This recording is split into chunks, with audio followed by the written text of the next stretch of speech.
So we got thousands of Chinese doctors, lawyers, scientists, accountants coming through the southern border. Now, rumor has it, and I've got a very good source that maybe works down with the southern border, that this is all pre-planned. This is all planned. The Chinese government is funding the cartels.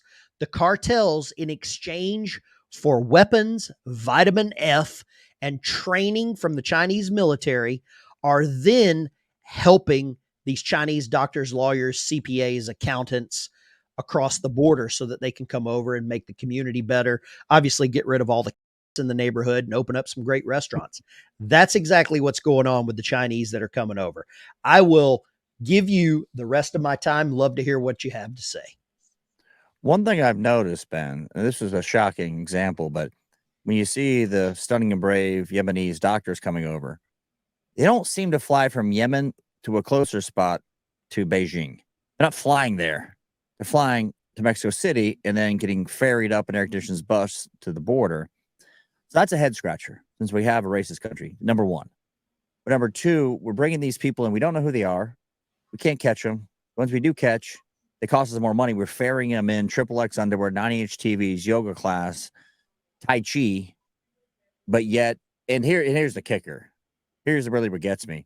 The VA system is being used to get them community care doctor visits. So for those you don't know, can't see a doctor soon enough, you're far away from a doctor, VA doctor, they send you out in the community, which is a huge pain in the ass still. It takes time, and it's a long pipeline. So that pipeline, that finite resource, the VA is getting used. I think somewhere I read 120,000 plus applications sucked into the system, and then people still beg for government health care. It's just shocking that we're allowing this to happen. No one gives a shit. People are like, whatever. Who cares about the veterans? Not me.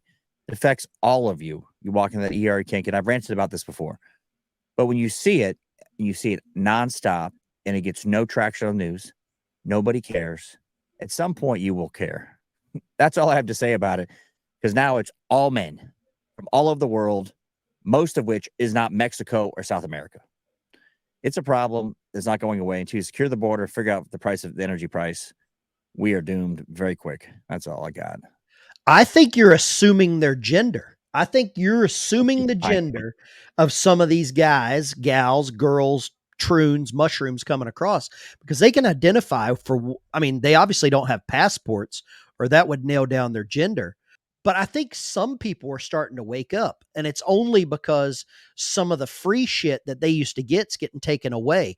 You see the real hardworking 9 to 5 people in Chicago that are really pissed off, not because of the illegal immigrants coming to their city.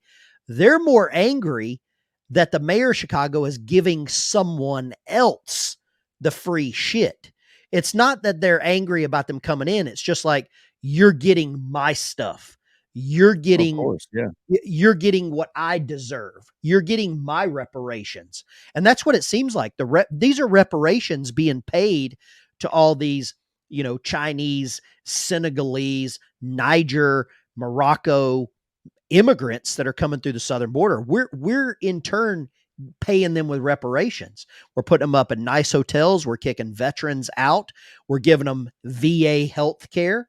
I mean, on the VA's dime, they're getting care before a veteran. I heard a guy just recently say he'd been waiting so long at the VA that he thought about going across the border and getting caught sneaking back in so he could get better health care. I can't really say that the guy's wrong. It sounds crazy, and in a normal world, it would be crazy. But you've got Mayorkas that is inept. The Republicans are too lazy to impeach him. They will use his name, just like Joe Biden's name, to fundraise.